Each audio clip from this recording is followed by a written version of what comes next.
Olá, você que nos acompanha, seja bem-vindo e bem-vinda ao Olhar Crítico, um programa de análise semanal sobre temas e entrevistas que abordam o jornalismo político. Este trabalho é feito pelo Centro de Crítica da Mídia e a pós-graduação em Comunicação Social da PUC Minas. Toda semana temos um encontro marcado com diferentes pautas da mídia. Meu nome é Hércio Sena e eu estou acompanhado pela Maria Luísa Guiduli, formada em Relações Internacionais pela PUC Minas. Olá, Malu. Oi, Hércio. Oi, Dani. É um prazer estar com vocês aqui hoje.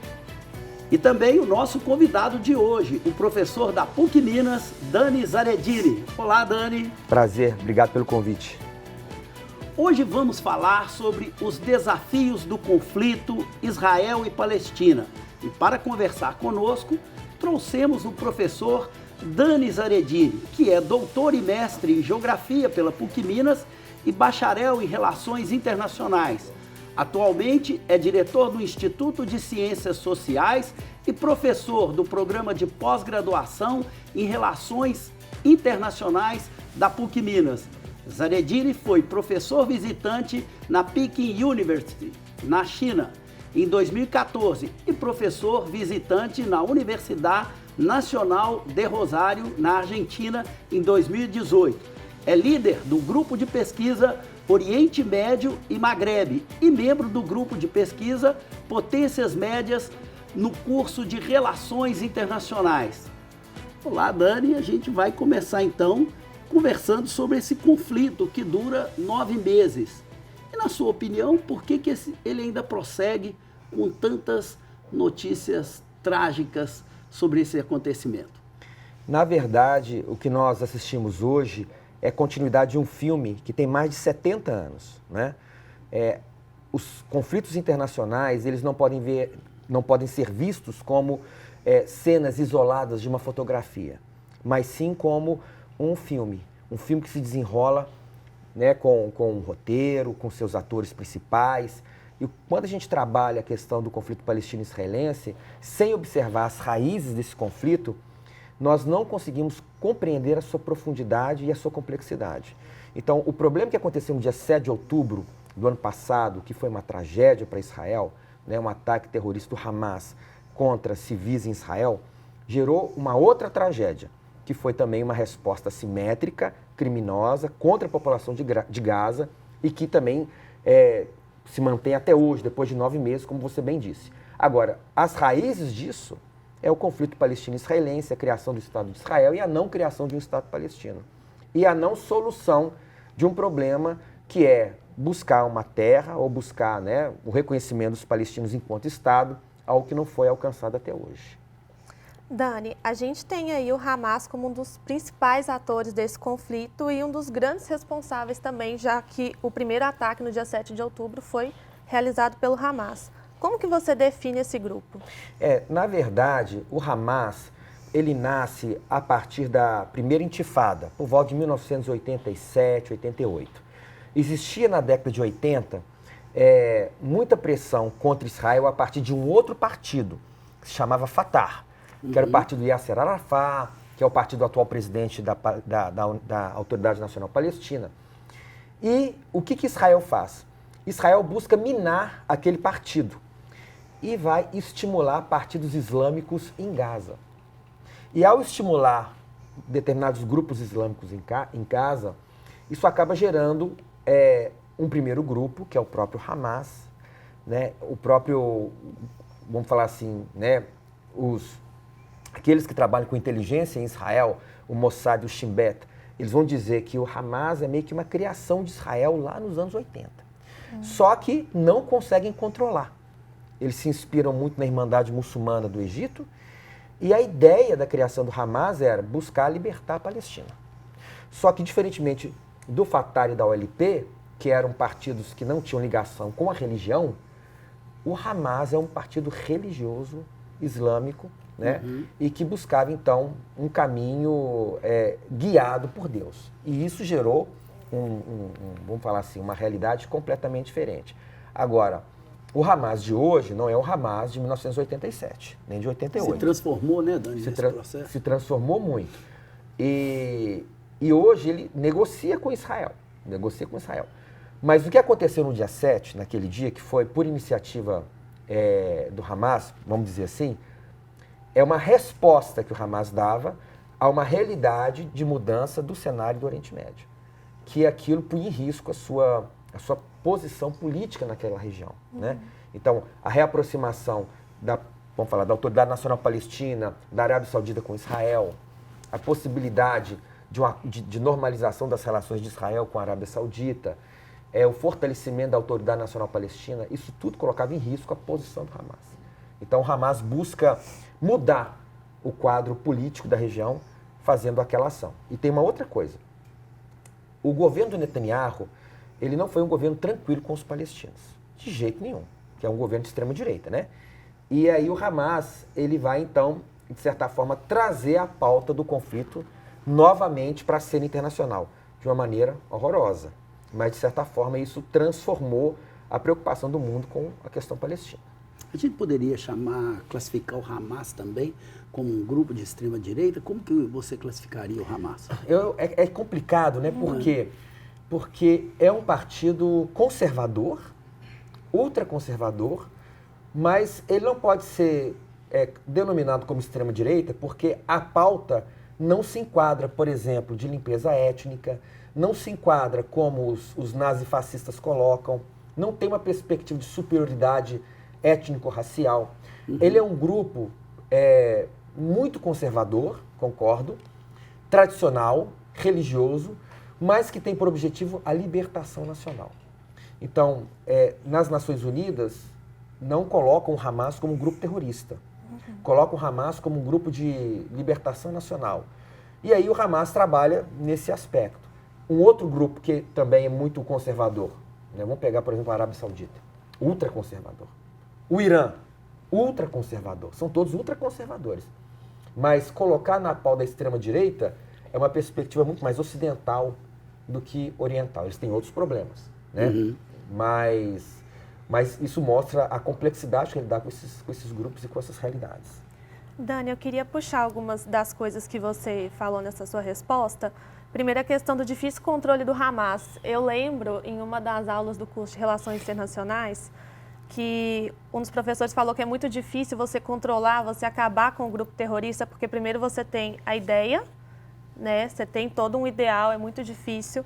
E eu lembro dele falando também questões de, por exemplo, você tem um parente que foi morto em um conflito, você tem um parente que entrou para um grupo terrorista e acabou sendo morto também. E aí, às vezes, essa questão até de uma vingança, você entrar no grupo terrorista para você não só perpetuar esses ideais, mas às vezes para você vingar um parente que foi morto em um conflito. E como que é essa questão dessa adesão da população palestina também? São essas duas coisas misturadas, né? Quando o Hamas ele surge como se fosse uma alternativa ao Fatah, que é um outro grupo. E o que acontecia naquele momento? O Hamas dizia que o Fatah era um grupo político que se corrompeu, que se afastou do Islã e que era um grupo corrupto. E que o problema da questão palestina não ser resolvida é que os palestinos se afastaram da linha correta. E qual que era a linha correta? O Islã, vamos falar assim. E isso no momento em que, por mais que eles tentavam resolver o problema com Israel, não resolvia. Então o Hamas aparece como uma alternativa. Num território que é o território mais violento, que é Gaza. E por que Gaza é mais violento? Gaza tem um tamanho de Belo Horizonte, aproximadamente. Com a população maior do que a população de Belo Horizonte e que 80% dessa população é refugiada. Então é um quadro extremamente violento, difícil, e isso fez com que quando o Hamas surge e na sua estrutura de bem-estar social começa a funcionar como se fosse um Estado, dando escola para os palestinos em Gaza, hospital, auxílio às viúvas, aos órfãos, e isso gerou muita aderência a esse partido, né? Só que ele é um partido transnacional também, e esse é um ponto. Como é que você controla uma força transnacional? Ele tem um raciocínio diferente de uma força doméstica, né? Então esse é uma primeira questão, né? Você não controla um partido como esse. Segundo, é uma ideia. O próprio Mossad disse As IDF disseram agora, porque o Netanyahu, que é o primeiro-ministro israelense, ele só se manterá no poder se ele conseguir destruir o Hamas. Mas isso não vai acontecer. E a própria exército israelense, a IDF, disse, né, nós não vamos conseguir destruir o Hamas. Por quê? Porque ela é uma ideia. Ela é uma ideia. Esse é um primeiro ponto. O segundo, qualquer um de nós que tivermos um ente querido morto de maneira injusta, de uma maneira violenta, isso gera um sentimento quase que natural, ruim, negativo. Imagina um quadro como esse. Então, eu posso dizer que quase todos os integrantes do Hamas misturam uma visão doutrinária, mas também uma visão sentimental, que busca justiça com as próprias mãos. Dani, você percebe esse conflito como uma luta anticolonial típica? Sim. Por quê? Porque é um problema não resolvido da presença dos britânicos ali no Oriente Médio. Então, quando acaba a Primeira Guerra Mundial, o Império Otomano deixa de existir, quem que vai controlar o Oriente Médio? França e Reino Unido. E o Reino Unido fica como potência mandatária da Palestina. E ele tem um elemento muito interessante, por quê? Porque quando a Primeira Guerra estava acontecendo, os ingleses estavam com muito medo de perder a Primeira Guerra. E para poder ter o apoio dos russos, porque a maior parte da migração judaica em Israel são de russos, judeus, né? Ter o apoio dos americanos e ter apoio também de alguns países europeus, eles começam a fazer promessas, inclusive promessas para os árabes. Então prometem aos árabes, olha, se você nos apoiar contra os otomanos, nós vamos te dar um Estado Árabe Unido. E prometem para os judeus, né, para o Congresso Internacional Sionista, se você nos apoiarem, nós vamos criar um lar nacional para os judeus. E isso criou situações que eram irreconciliáveis. Irreconciliáveis. E isso fez com que o problema entre palestinos e israelenses se tornasse um dilema até os dias de hoje. Então eu vejo que existe... Porque a promessa que seria feita para um inviabilizaria a promessa feita para o outro? É como se estivesse vendendo a mesma terra para os dois? Perfeito, é um jogo de soma zero, né? E isso aí, você vê a irresponsabilidade de uma grande potência colonial. É um jogo de uma potência colonial, né? Eu faço promessas que não podem ser cumpridas. Só que quando em 48 Israel declara independência unilateralmente, né, em 14 de maio, 15 de maio de 48, o Estado palestino ainda não estava preparado. As Nações Unidas, nem o Reino Unido prepararam a Palestina para se tornar um Estado independente. E aí surge o Estado de Israel. Só que depois, a relação de colonialismo perpetua-se. Mas de quem contra quem? De um povo que foi massacrado na Segunda Guerra Mundial, os israelenses, contra os palestinos. Então, hoje é muito marcante pelas práticas que o Estado de Israel mantém contra os palestinos, com as leis que existem dentro de Israel, que separam quem são israelenses judeus, quem são israelenses não judeus e o que são os palestinos. São práticas muito comuns de forças coloniais contra as forças locais que buscam independência. Ô Dani, antes de ir para a próxima pergunta, eu queria puxar isso que você falou das ações de Israel. Israel tem tido várias acusações de estar cometendo genocídio e crimes de guerra. O que define, até que ponto, esse massacre vai chegar como um genocídio? Qual que é o limite ali das ações em uma guerra, em um conflito, para serem extrapolados, né, e configurar um crime de guerra? Como que se dá essa divisão? Olha que interessante, né? Acaba a Segunda Guerra Mundial e o Holocausto judaico, ele mostra ao mundo, é necessário criar limites, inclusive na guerra, não é? E a partir dali, nós temos uma convenção que vai regular o crime de genocídio. O crime de genocídio é criado em 1948, é tipificado em 1948, muito em função do que os judeus sofreram, né? Não só os judeus, mas também os ciganos, os negros, os homossexuais, aqueles que tinham problemas mentais e físicos, né? Os semitas na Segunda Guerra Mundial, todos eles sofreram muito. E o crime de genocídio, ele é apresentado. E o que é isso? Isso é o seguinte, olha, Se você mata de maneira intencional um grupo social, político, étnico, de maneira a tirá-lo da face da terra, isso não quer dizer que você tem que matar todo mundo. Mas se você pega 20 pessoas e mata aquelas 20 pessoas porque são judeus, ou porque são palestinos, ou porque são ciganos, isso é crime de genocídio. Isso é crime de genocídio. Então, nós estamos falando da Convenção, né, para a prevenção do crime de genocídio, e nós temos também, mais recentemente, o Estatuto de Roma.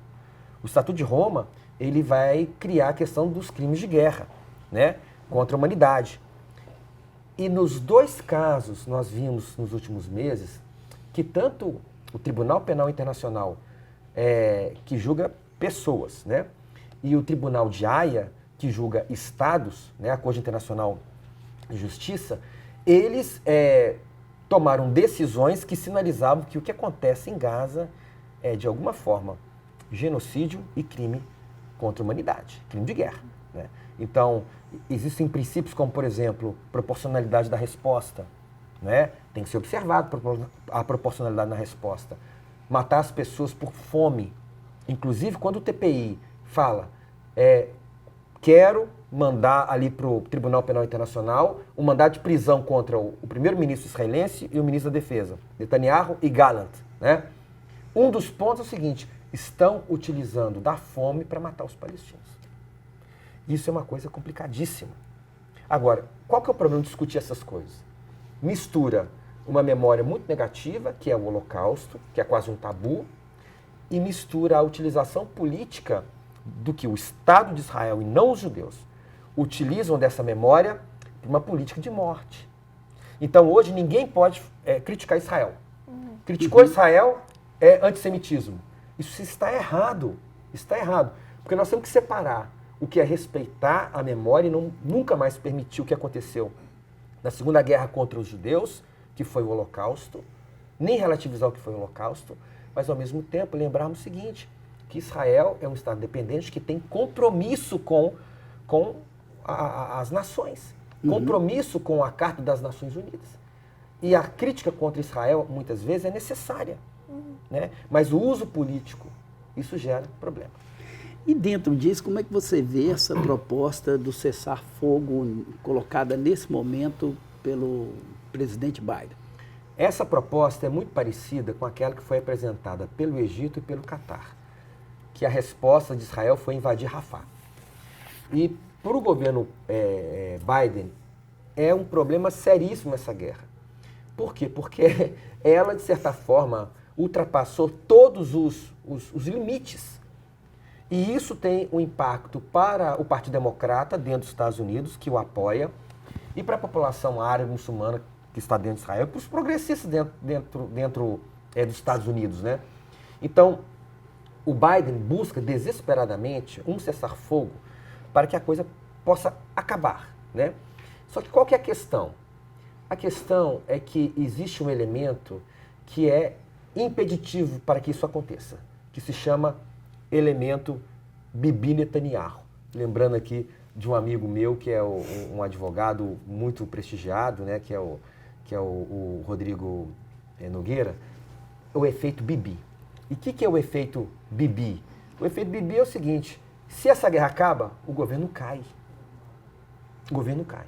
Ele não só cai, como ele pode ser mandado para a cadeia por questões de corrupção dentro de Israel, por questionar o que aconteceu no dia 7, como que uma das maiores potências militares do mundo permite que um ataque aconteça em Israel e que matem mais de 1.200 israelenses, né? E pela próprio resultado dessa guerra, que é quase 40 mil mortos. Então, o Biden precisa desse cessar-fogo. A população israelense precisa desse cessar-fogo. Os palestinos e o Hamas precisam desse cessar-fogo. Mas o Netanyahu não quer de jeito nenhum esse cessar-fogo. E a pergunta é o seguinte: ele já está imaginando, quando acabar Rafah, eu tenho que criar uma guerra com o Hezbollah. Porque a guerra deve continuar. Porque se a guerra acaba, eu caio. Então, eu vejo o seguinte: é essencial um cessar-fogo. Porque essa guerra já passou todos os limites.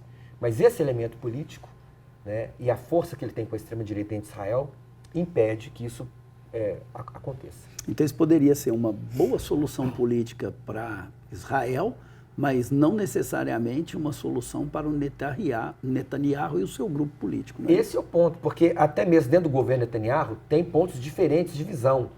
Só que hoje ele se tornou refém, perdão, se tornou refém da extrema-direita que está no gabinete israelense.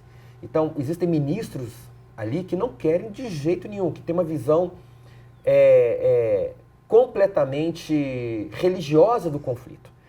Para eles, o que existe é Eretz Israel, que é o grande Israel, que os palestinos não têm que estar em Gaza, não têm que estar na Cisjordânia, que é algo completamente fora da realidade do que foi o processo de paz que começou basicamente em 93 até hoje entre Israel e os palestinos. Né? Então, eu vejo como um quadro muito complicado. O custo em vidas humanas, em segurança para os próprios israelenses, vidas humanas palestinas, vidas humanas israelenses, para os libaneses, para todos eles, é enorme, isso tudo em razão de um projeto político individual. Isso não é só eu que digo, é só entrar nos editoriais de vários jornais e de analistas israelenses que vão dizer que a partir de um projeto pessoal do primeiro-ministro israelense, nós temos uma situação de limite para Israel. De limite, que coloca Israel num ponto de quase que brinkmanship. Eu não lembro nenhuma outra vez que os Estados Unidos disse: não vão enviar bombas para Israel. E os Estados Unidos chegou a esse ponto de falar determinadas bombas eu não mando para Israel, porque está sendo utilizado contra os civis. Dani, como você já mencionou a cidade de Rafah, né, desde o início de maio a gente está acompanhando que Rafah virou um novo centro desse conflito. Né, e é um ponto muito estratégico, porque tem ali, é bem ali na divisa com o Egito, né, e agora Israel também afirmou que tomou controle da região. Qual que é essa importância, além de geográfica, estratégica, ali, qual que é essa importância de Rafah para o conflito estar tão concentrado lá agora? Tem um elemento que é estratégico, tático, e tem um elemento que é humanitário. Qual que é a questão? Israel, ele quer destruir o Hamas, vamos falar assim, né? E para destruir o Hamas, ele tem que encontrar onde estão os batalhões, onde estão os centros de controle, onde está concentrada a maior força militar, centro de comando. E ele começou no norte. Começou no norte de Israel, no norte de Gaza, depois foi para o centro de Gaza, né, cidade de Gaza, né, depois foi para o centro de Gaza, e mandando sempre a população palestina sair desses lugares e ir para Rafah. Então nós temos em Rafah mais de 1.200.000 refugiados que saíram do norte e do centro do país, do território ocupado. E isso gerou uma questão humanitária gravíssima, porque ficou faltando qual região para Israel entrar e tentar buscar destruir os túneis, tentar buscar destruir os batalhões, tentar buscar destruir os centros de comando. Rafah. Então, na cabeça dos militares e dos políticos que estão no comando hoje de Israel, não invadir Rafah seria não terminar o serviço. Só que existia um outro problema, o custo humanitário de se fazer isso. Né? Rafah está na fronteira ali com o Egito, tem a passagem de Rafah, que é a conexão ali do internacional entre a Gaza e o Egito. Quem controlava era o Hamas, hoje quem está controlando é Israel. Isso gerou um problema com o Egito, que o Egito se nega a permitir passar por ali elementos de ajuda humanitária, porque só aceita passar por uma força árabe que esteja ali dentro. Então isso já é um problema. Uma outra coisa, quando Israel e Egito fizeram as pazes, né, no final da guerra do Yom Kippur, tinha um acordo ali que dizia o seguinte: aquela zona tem que ser desmilitarizada. E quando o Israel chega com tantas forças militares, isso também gera um problema com o Egito. Então, olha, não é uma questão simples para a gente poder entender. Né? Existe um pano de fundo muito mais complexo. Então, de um lado, a sociedade internacional diz: não entre em Rafah. Do outro lado, Netanyahu fala: eu só vou conseguir me tornar ou continuar primeiro-ministro se eu destruir o Hamas. Eu tenho que estar ali dentro.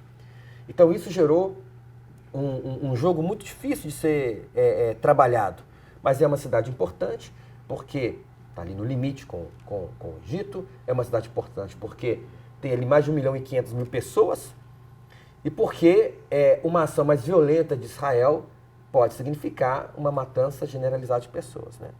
E por que esse desastre humanitário lá é maior do que todas as outras atrocidades que a gente já viu nessa guerra desde que ela começou até hoje? Imagina a população que morava na cidade de Gaza, a população que morava em Khan Yunis, em outras cidades de Gaza, que foram obrigadas a saírem de suas cidades e ir para Rafah. Todos saíram de lá e foram para Rafah. Esse deslocamento sem estrutura, sem nada? Nenhuma. É uma faixa de terra que tem aproximadamente 55 quilômetros de comprimento, entre 15 e 25 quilômetros de largura em alguns lugares.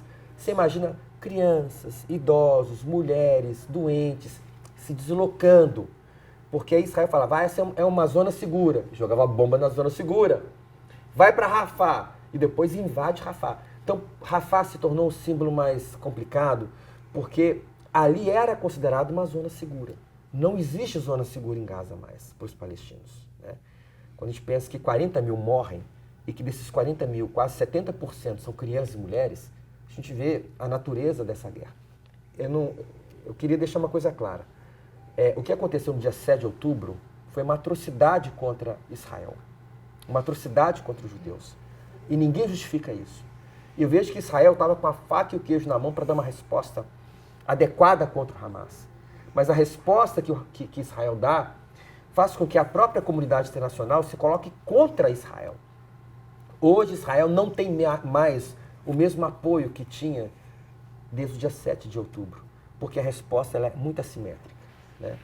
E Fatah, já falei Hamas, Fatah, né? Tu termina com ar, né?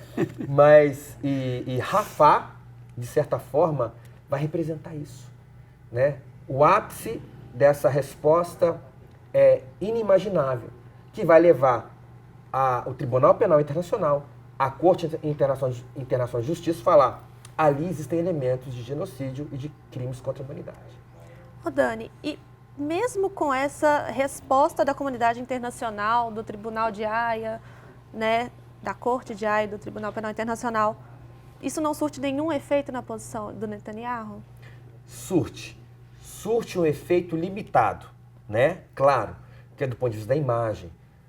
Para Israel é muito importante ter uma imagem positiva no mundo, porque ela é uma força colonial.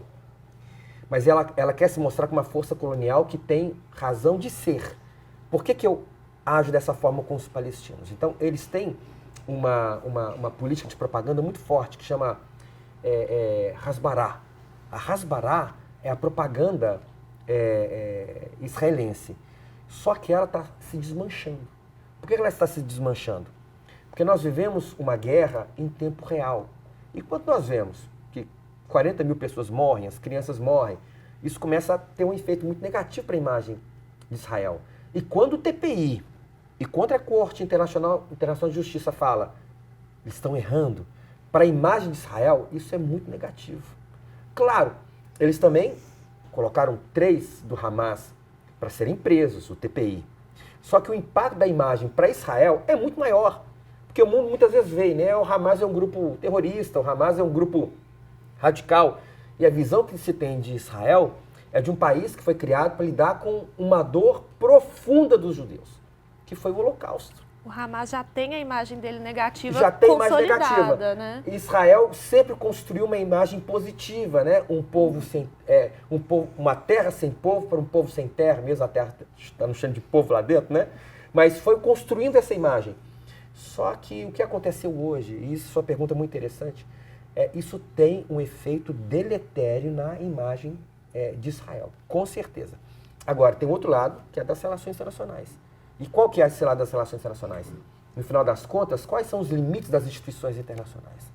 Quais são os limites vamos falar, da justiça do internacional, quando o que manda mesmo nesse cenário, que não tem uma polícia do internacional, que não tem uma força centralizadora, o que manda é o poder, a força e o interesse das grandes potências. E aí nós vivemos esse cenário que é muito triste, que é muito parecido também com o que acontece na guerra da Ucrânia, né? Uhum. O Putin tem uma ordem de prisão há 2 anos. Ele vai ser preso? Não vai ser preso. A guerra vai acabar? Não vai acabar. Essa é um pouco a natureza do internacional. Você mencionou inicialmente na criação do Estado palestino. Você acha que Isso poderia ser um horizonte para uma resolução histórica desse conflito? Écio, eu vejo a única possibilidade. A única possibilidade. Ah, é porque o Dani é um sonhador. Não, não é porque o Dani é um sonhador. Porque as outras soluções, elas são inúteis. Eu vou dar um exemplo. Hoje, se eu pego Israel, a população israelense, Cisjordânia e Gaza, e somo a quantidade de judeus e a quantidade de árabes palestinos, árabes israelenses, de cidadãos de Israel, aqueles que estão na Cisjordânia e aqueles que estão em Gaza, eu tenho meio a meio. Acredita nisso? 6 milhões e pouquinho de judeus e 6 milhões e pouquinho de árabes. Aí vem uma primeira possibilidade. Vamos fazer um Estado binacional. Vai ser um Estado só para palestinos e israelenses. Aí eu pergunto, Israel vai abrir mão da sua o seu principal legado, que é construir um Estado para o povo judeu? Vai abrir mão disso? Vai dar para os palestinos os mesmos direitos que o cidadão israelense judeu tem? Eu vou responder, nunca, nunca. Porque a razão de ser de Israel existir, mesmo tendo uma ideia de cidadania que vai para além dos judeus, é um Estado para os judeus. Então, um Estado nacional, binacional, para mim é impraticável. Então, nós temos que entender o seguinte, mas é muito difícil, olha como é que está a situação. Qual que é a outra situação? Vão expulsar 5 milhões, 6 milhões de palestinos dali? Não vão expulsar. Né? Então, nós temos que voltar. Em 1947, Resolução 181, partilha da Palestina. Mas ali tem território que não vai ser devolvido. Tudo bem. Resolução 242, 1967, né? Sai dos territórios ocupados, Gaza e Cisjordânia. A partir dali, todos os árabes vão reconhecer Israel. A partir dali, o mundo vai garantir aos israelenses que a sua segurança vai ser efetiva, mas ao mesmo tempo o direito de autodeterminação dos palestinos. Aquilo que foi dado a eles em 47, aquilo que foi reforçado em 67 e aquilo que foi iniciado em 1993 com os acordos de Oslo. Então, eu vejo assim, solução de 2 estados ou solução de 1 estado? Eu não vejo possibilidade a não ser 2 estados. E por isso que a União Europeia fala de solução de 2 estados hoje. É por isso que os Estados Unidos falam em solução de 2 estados hoje. Todos os árabes falam em solução de 2 estados. Só a extrema-direita israelense e os radicais islâmicos na Palestina que falam em um único estado. De um lado, os radicais israelenses, eu quero o Eretz Israel, o grande Israel. Do outro lado, os radicais islâmicos palestinos, eu quero a grande Palestina. E nenhum desses 2 lados vai levar. E aí fica nesse limbo e continua a guerra, né? E continua a guerra. Diante de toda essa situação, como que você avalia a posição brasileira diante desse conflito? Manu, olha, o Brasil é um país de imigrantes, né? Eu quero dizer o seguinte, a maior comunidade japonesa do mundo está no Brasil. Uma das maiores comunidades polonesas do mundo está no Brasil. A maior comunidade libanesa está no Brasil. Síria está no Brasil. A comunidade judaica é enorme no Brasil, muito importante também. Então, o Brasil ele tem um papel importante porque aqui, né, meu avô libanês, eu sou libanês, um Brasil pequeno, vários amigos judeus. O Brasil é um país síntese. Isso é muito positivo, isso não pode quebrar. Um faz piada com o outro, o árabe, o judeu, brincam, é ótimo. E isso, de certa forma, reflete nas posições do Brasil. Em alguns momentos mais pró-Israel, em alguns momentos mais pró-Palestina, vai depender do governo. Governos mais à direita estão mais próximos de Israel. Governos mais à esquerda estão mais próximos da Palestina. Mas, independente disso, a posição ela tende a buscar um equilíbrio, né? Agora, é óbvio, né? Frente às situações extremas como nós vivemos hoje, o Brasil ele não deve ser uma força de intervenção, vamos dizer assim. Mas ele tem uma resposta, ele tem que dar uma resposta, até mesmo pela presença da comunidade palestina e da presença da comunidade judaica no Brasil, né, israelense no Brasil. E eu vejo que a posição ela foi adequada desde o seu início, porque no dia 7 houve uma condenação claríssima da presidência e do Ministério das Relações Exteriores sobre o que aconteceu contra os judeus. Da mesma forma, quando desandou a resposta, também o Executivo e o Ministério das Relações Exteriores deram uma resposta clara de que aquilo não poderia continuar daquela forma. E eu vejo que essa é uma resposta de um país que tem independência, tem autonomia, mas que também preserva as suas relações, né, com as comunidades locais. Agora, a relação com Israel, especificamente, se deteriorou. Por que se deteriorou? Porque o próprio governo Netanyahu, ele começa a fazer muitas críticas ao governo brasileiro. E alguns ministros do governo Netanyahu fizeram críticas que foram desrespeitosas com o próprio presidente. Isso foi um fator que fez com que a própria resposta do Executivo e do Ministério das Relações Exteriores fosse pior a Israel. Então, tem uma variável interveniente aí que não é só o conflito, é a própria relação entre os governos, que foi se deteriorando com o tempo. Inclusive, nós estamos sem embaixador em Israel hoje. Né? O embaixador não voltou. Por quê? Porque a fala de alguns ministros israelenses muito negativa e muito desrespeitosa ao presidente da República, ela teve de ter uma resposta institucional. E é complicado porque volta naquilo que você falou no início da entrevista de você assume uma posição condenando Israel, você é antissemita. Se você assume uma posição condenando lá o genocídio na Palestina, você automaticamente é pró-Hamas. Então fica uma coisa muito complicada, né? Muito difícil. Dani, esse programa nosso, ele traz você aqui hoje, porque você faz uma discussão especializada, importante desse conflito, e é uma questão que está sempre presente na mídia. E uma pergunta que nunca falta aqui é o seguinte, mesmo para vocês que não são propriamente do campo jornalístico, mas como você vê a cobertura da mídia brasileira em torno desse conflito? Eu acho muito ruim. É muito ruim porque é uma visão editorial, infelizmente, né? E aí vai depender do veículo. Claro, alguns são mais confiáveis do que outros, eu tenho essa percepção. Mas, ao acompanhar, eu encontro alguns que buscam algum tipo de justiça jornalística. Mas a maior parte delas, quando a gente pensa o enquadramento do conflito, quando a gente pensa o agendamento do conflito, quando a gente pensa a maneira como é pautado o conflito por essas emissoras, nós vemos que existem limites claros e dificuldades em lidar com isso, por conta das pressões dos patrocinadores, das pressões do público que mais consome esse tipo de notícia, né? Mas é difícil ter informação adequada. Então, o que eu falo? Tudo bem, você gosta do veículo A, B ou C, mais ligado com determinadas visões de mundo, use, mas use todos, veja todos.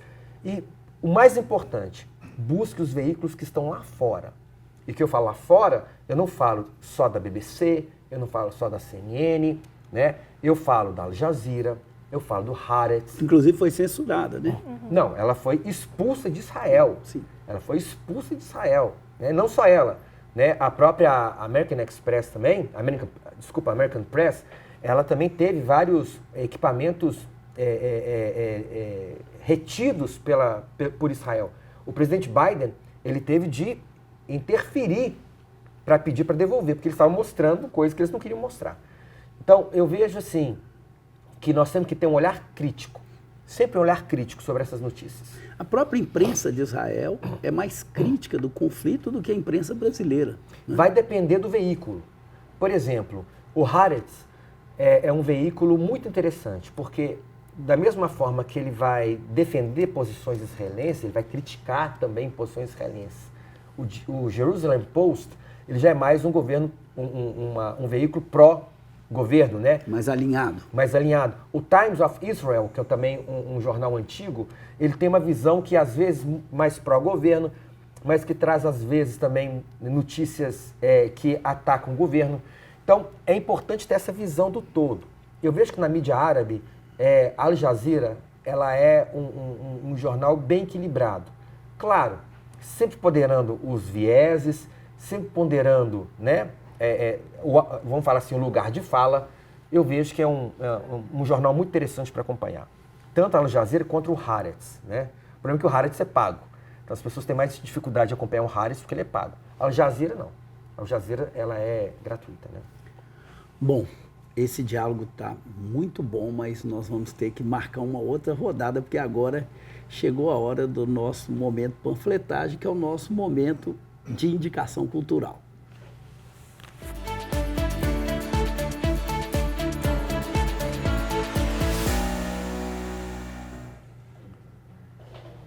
Bom, vamos então aqui com a indicação. Eu começo com esse momento da indicação cultural, falando de um filme que é A Negação do Brasil. É um filme de 2000, é um documentário que está disponível no YouTube. É aberto, né, para quem quiser ver. E ele é dirigido pelo Joel Zito Araújo. Esse filme é um documentário interessante porque ele é uma viagem na história da telenovela brasileira e particularmente da análise do papel atribuído aos atores negros que sempre desempenharam papéis subordinados nessas telenovelas. É interessante porque ele é baseado na memória do próprio autor, mas ele também traz, né, uma discussão e um manifesto de uma incorporação positiva do negro nas imagens televisivas do país. E isso é fundamental para a estima, né, no sentido também de construir representações positivas dessa população. Então fica aí a minha indicação, né, para quem não viu esse filme, esse documentário, ele é importante, fica aí a minha indicação para o nosso espectador e para vocês também. Malu, o que você tem para hoje? Só comentar antes, eu sou de cinema também, eu não conhecia esse documentário, então já fiquei muito interessada. Mas a minha indicação para hoje é o livro O Sol é para Todos, que eu li recentemente. Eu estou completamente encantada, né? É um livro que foi escrito nos anos 60, mas a história se passa na década de 30 no estado do Alabama, sul dos Estados Unidos. Então, aí, como contexto, a gente tem a segregação racial lá nos Estados Unidos. E o livro é muito interessante porque ele é narrado por uma criança de 8 anos, que é a Scout. Então, a gente tem aquela visão de mundo de uma criança que, ao mesmo tempo que é aquela coisa super criativa, né? Será que o vizinho da casa do lado, que nunca sai de casa, será que ele é um monstro? Né? O que será que acontece naquela casa? Então, você acompanha aquela cidadezinha pacata, mas depois a gente tem um pano de fundo que é o quê?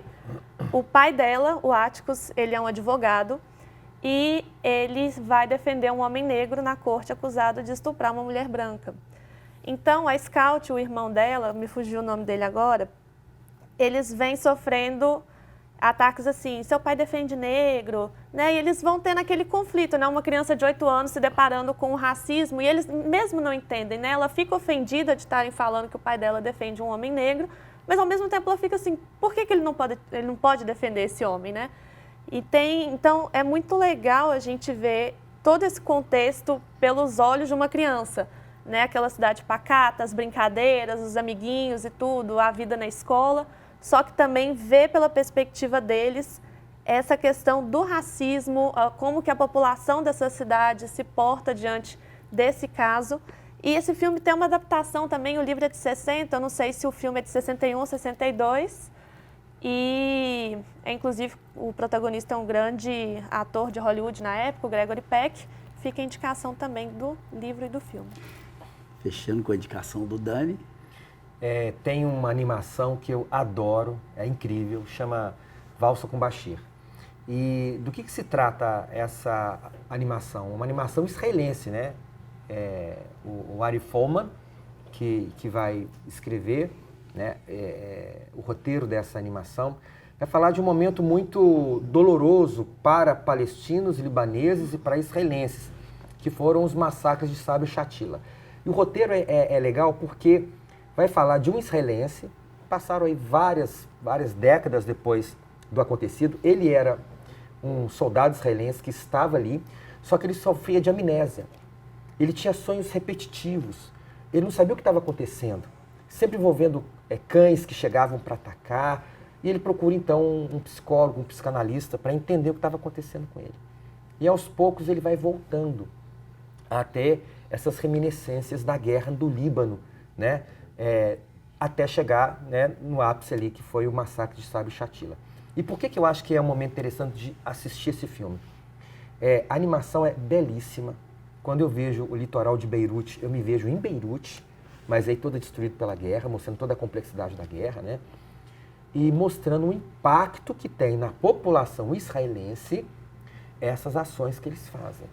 Então, o que acontece em Gaza vai gerar uma geração de gente com trauma pós-guerra, uma geração de israelenses que vão ter muitos problemas psicológicos, e nós estamos ali no limite, na fronteira norte de Israel, né, com o Líbano.